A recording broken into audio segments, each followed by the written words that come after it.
Fisiología y Biofísica, Unidad Académica 1, Cognición 2, Asimetría Funcional, Seminario número 12, parte 1. Al principio del seminario 11 hicimos una gran divisoria de aguas sobre qué funciones se ubican en qué zona de las cortezas de asociación. Sin embargo, al avanzar en el seminario, surge que esto es reduccionista ya que las localizaciones son más extensas y difusas, como se ha visto por ejemplo en el caso de la memoria, y los circuitos son más complejos, como se ha visto por ejemplo en funciones ejecutivas. Ahora avanzaremos nuevamente en la complejidad de la cognición definiendo otros conceptos. Los hemisferios cerebrales son asimétricos. Tienen ligeras diferencias anatómicas, pero una gran diferencia funcional. La primera función cognitiva en la que se determinó una localización preferencial fue el lenguaje en el hemisferio izquierdo. Además, la mayoría de las personas son diestras, lo cual implica que manejan su mano derecha con el hemisferio izquierdo. A partir de esto, se denominó hemisferio dominante al izquierdo y hemisferio no dominante o menor al derecho. Este fue el paradigma imperante durante muchos años, pero al no ser del todo correcto generó confusión e inexactitud al explicar las funciones cognitivas. Para comprender mejor esto, debemos definir el concepto de lateralización. La lateralización es entonces el proceso por el cual los dos hemisferios cerebrales, a pesar de ser anatómicamente similares, se especializan en distintas funciones. No obstante, debe tenerse en cuenta que aún hoy, cuando en la literatura se menciona el hemisferio dominante, por defecto se está haciendo referencia al hemisferio izquierdo. A partir de la evidencia científica, por ejemplo a través de tractografía por tensor de difusión, hoy sabemos que entre los hemisferios hay una distribución diferente de la sustancia blanca. El hemisferio izquierdo posee más conexiones locales, mientras que el hemisferio derecho posee más conexiones largas intrahemisféricas. En estas imágenes vemos cómo hay diferencias en el fascículo arcuato izquierdo con respecto al derecho, en el fascículo uncinado también izquierdo con respecto al derecho, en el fascículo longitudinal medial, izquierdo y derecho, y también en la corona radiata, izquierda versus derecha. Esto determina que el hemisferio izquierdo sea más eficiente para procesar información que exija relaciones temporoespaciales estrictas, un procesamiento secuencial, y el derecho más eficiente para integrar información rápidamente, procesamiento holístico o gestáltico. Entonces, tiene sentido que el hemisferio izquierdo sea dominante para el lenguaje que necesita de secuencias fonológicas y gramaticales específicas. No es lo mismo decir clase que calce, ni decir la casa es marrón que la casa marronés. Y que el derecho sea dominante para el procesamiento de rostros. Es importante adaptativamente definir en milisegundos si ese rostro nuevo es amigo o enemigo o potencial para la reproducción, lo cual necesita mayor integración desde más áreas, o sea, conexiones intrahemisféricas largas. Entonces, cada hemisferio está especializado preferencialmente para procesar determinado tipo de información de una manera particular, lo que determina que cada función cognitiva se lateraliza de manera diferente entre los hemisferios. Por eso, hoy se prefiere, en vez de hablar de dominancia, hablar de asimetría funcional hemisférica. Vemos entonces que el hemisferio izquierdo es preferencial para el procesamiento del lenguaje, el habla, la escritura, el sentido del tiempo, la secuencia temporal de movimientos corporales y las praxias, que son los movimientos complejos que implican el uso de objetos y gestos. Mientras que el derecho se especializa en habilidades perceptivas y atención espacial, reconocimiento de patrones, caras, melodías, objetos por sensación táctil, relaciones espaciales, comprensión de la entonación y el contenido emocional del lenguaje, que es la prosodia, y las habilidades artísticas. No obstante, esta especialización es parcial, ya que para la mayoría de las funciones participan los dos hemisferios, tanto por la interacción vía comisuras, siendo la principal el cuerpo calloso, como por la necesidad de un tratamiento diferencial de la información. Llegado a este punto, es importante hacer hincapié en que la lateralización no es por la función cognitiva en sí, sino por el tipo de procesamiento necesario. Acabamos de ver que es más útil la lateralización del lenguaje hacia el hemisferio izquierdo por cómo deben organizarse la fonología y la gramática para dar un sentido al contenido del discurso. Sin embargo, hay otro plano del lenguaje que es la prosodia. La prosodia abarca la acentuación, entonación y ritmo que le damos al habla.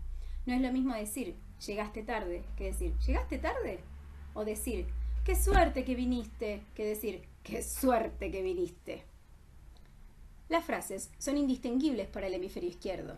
Sin embargo, acá lo importante no es tanto el contenido como la intención con que se lo dijo. Esto se logra a través de la rápida integración del acento, para saber si en el primer caso es una afirmación o una interrogación, de la entonación. En el segundo caso no es lo mismo que te hayan extrañado que te vayan a hacer una serie de reproches. Pero también el contexto, la actitud corporal y la expresión facial del hablante. Para todo esto, el hemisferio derecho es más eficiente. Algo similar pasa con la música. Si bien vimos que es preferente su lateralización hacia el hemisferio derecho, esto es cierto si solo disfruto de la melodía o de la atmósfera emocional que me provoca. Pero si me pongo a analizar el ritmo o a leer una partitura, esto lo debe hacer el hemisferio izquierdo. También desde el neurodesarrollo esto se cumple.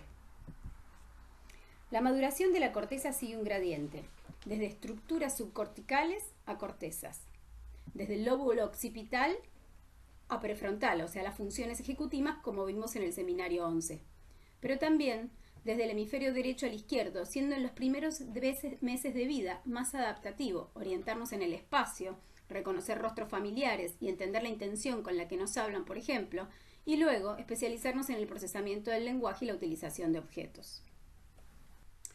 Veamos ahora cuáles son los métodos que permiten la localización de las funciones cognitivas y la determinación de su ubicación preferencial en los hemisferios. Lo primero con lo que se contó fue con el estudio de pacientes lesionados en los que una injuria en un lugar determinado conlleva la pérdida de determinada función cognitiva adquirida previamente. Los estudios de tiempo de reacción, midiendo precisión y o velocidad de procesamiento, han sido útiles para determinar la preferencia cortical derecha o izquierda a nivel visual, auditivo o motor. La sección del cuerpo calloso o comisurotomía ha sido útil para determinar la forma en que los hemisferios integran información. El test de Bada, que consiste en anestesiar de modo diferencial los hemisferios, ha sido de mucha utilidad para determinar la lateralización del lenguaje. Hoy contamos con métodos no invasivos a través de la exploración con neuroimágenes funcionales, como la tomografía por emisión de positrones o la resonancia magnética funcional. Veamos en qué consiste el test de Bada. Este test consiste en la inyección intracarotidia de un anestésico de acción ultra rápida como es el amobarbital sódico. Esta prueba ha sido de suma utilidad para determinar la localización de funciones cognitivas, determinar si el hemisferio a ser operado es donde se localiza el lenguaje, o prevenir la ocurrencia de amnesia luego de la resección unilateral del hipocampo. En la prueba clásica se hace primero una prueba sin anestesia para que el paciente se familiarice con el procedimiento y las tareas que realizará durante el mismo. La idea es también tener una línea de base de su rendimiento. Se le asignan al paciente varias tareas simples que implican material verbal, palabras o frases, y material no verbal, objetos o fotografías de objetos o rostros.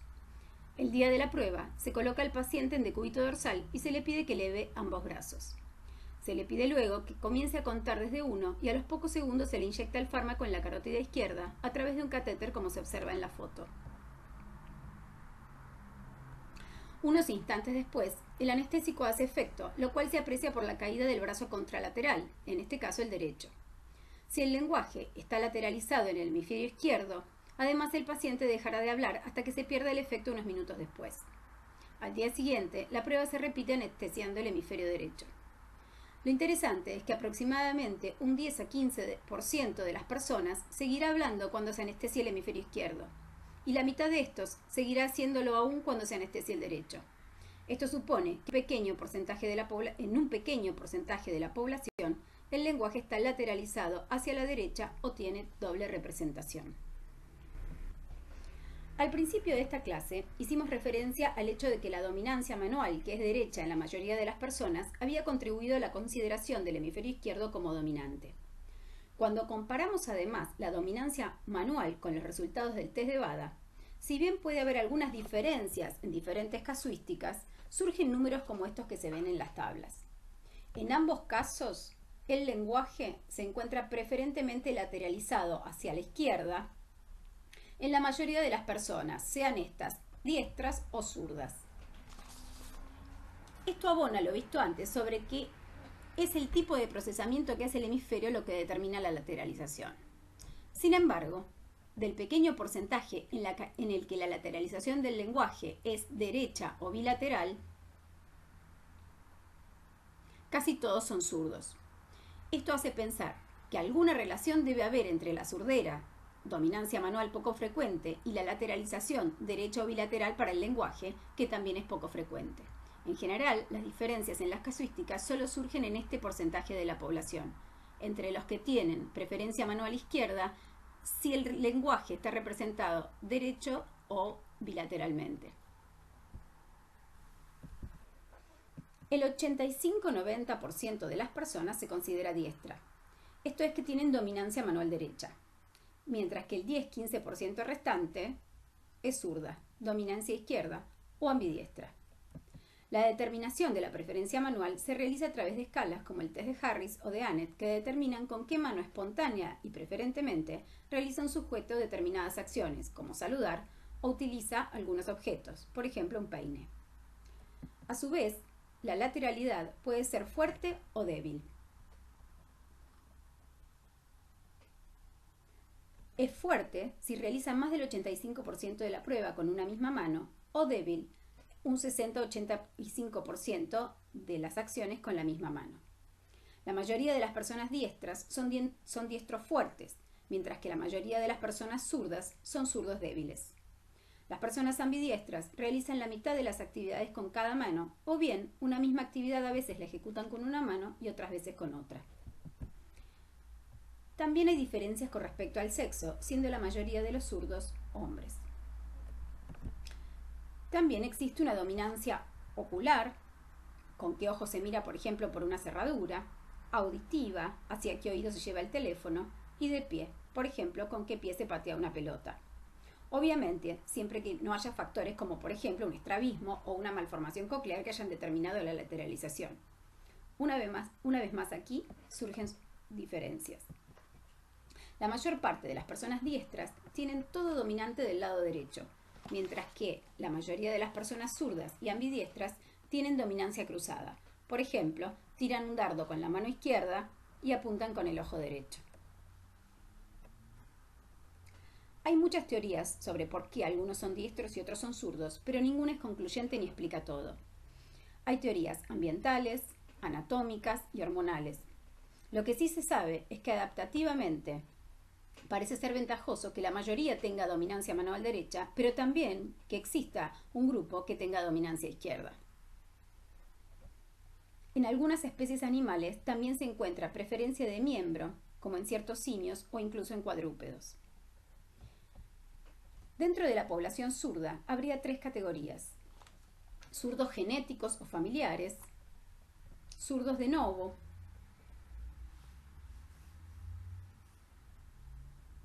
sin causa aparente, y zurdos por alteraciones en el neurodesarrollo. Como cuando se analizan niños con trastornos del neurodesarrollo, como puede ser discapacidad intelectual, autismo o trastorno del desarrollo del lenguaje, la proporción de zurdos es casi del 20%, mientras que antes vimos que en el resto de la población es cercana al 10%. En esta imagen vemos la ausencia del cuerpo calloso producto de su ablación. Esto se conoce como callosotomía, comisurotomía o paradigma de split brain, cerebro dividido. El pionero en esto fue Roger Sperry, que comenzó sus estudios de pacientes con cerebro dividido en la década del 50. Él describió por primera vez la forma en que los hemisferios cerebrales integran información a través del cuerpo calloso y recibió el Premio Nobel de Medicina por esto en 1981. Sus trabajos fueron y son continuados por su discípulo Michael Gazzaniga. Analicemos en detalle el paradigma del split brain o cerebro dividido. Esta prueba se realiza fijando la cabeza del paciente de modo de poder presentar estímulos visuales de forma muy breve a los diferentes campos visuales para que el sujeto no pueda enfocar en la fóvea de ambos ojos. Este aparato se conoce como taquitoscopio. En este caso, se le presenta al campo visual izquierdo la imagen de un cubo. En circunstancias normales, como se ve en la figura de la izquierda, la imagen del cubo se procesa en la corteza visual contralateral, o sea, la derecha, De ahí pasa a la corteza visual del hemisferio izquierdo a través del cuerpo calloso y luego se conecta con el área de producción del habla, área de Broca. Así, cuando al sujeto se le pregunta ¿qué vio?, este dice un cubo. Cuando se ha realizado una callosotomía, veamos ahora la imagen del medio, como la información sobre el cubo no llega al hemisferio izquierdo, entonces cuando se le pregunta al sujeto ¿qué vio?, este responde nada. En la imagen de la derecha vemos que cuando se le presenta, en este caso, una llave al campo visual derecho, esto llega sin problemas a la corteza visual izquierda, que conecta con el área del habla, y ante la misma pregunta el sujeto dirá una llave. Ahora, lo más interesante surge cuando se le dice al sujeto que de un estante que está debajo de la mesa y al que no puede ver, tome a través del tacto el objeto que vio. Cuando se le presenta la llave al campo derecho, el sujeto reconoce y toma sin problemas la llave con su mano derecha. Pero cuando se le pide que tome el objeto luego de presentarle el cubo al campo visual izquierdo, situación en la que el individuo declaró no haber visto nada, el sujeto toma el cubo con la mano izquierda. O sea, cada hemisferio toma aquello que vio con la mano que comanda. Más sorprendente aún es que cuando se le pregunta al sujeto por qué tomó ese cubo, dirá algo como que, bueno, es el cubo en el que está la cerradura. Aquí, el hemisferio izquierdo fabula tratando de dar coherencia a la conducta. Esto dio lugar a toda una rama de la investigación sobre el rol del hemisferio izquierdo como organizador del relato autobiográfico, aun cuando se encuentran discordancias, y también como en el hemisferio en el que se podría localizar la conciencia. En resumen, los hemisferios cerebrales son asimétricos desde el punto de vista anatómico y funcional. Debido a las diferencias en la distribución de la sustancia gris y blanca, el hemisferio izquierdo se especializa en el tratamiento secuencial de la información, lo que determina una lateralización preferencial del lenguaje, la escritura o el uso de objetos, las praxias, hacia el mismo. El hemisferio derecho se especializa en la integración en simultáneo de la información, lo que determina una lateralización preferencial de reconocimiento de patrones visuales como objetos o rostros y la localización y atención espacial hacia la derecha. Hay alguna relación no del todo determinada entre la asimetría funcional hemisférica y la dominancia manual. Hay métodos como el test de Bada, la callosotomía o las imágenes funcionales que permiten el estudio de las asimetrías funcionales y la integración interhemisférica a nivel experimental y clínico. Con esto finalizamos la primera parte del seminario 12.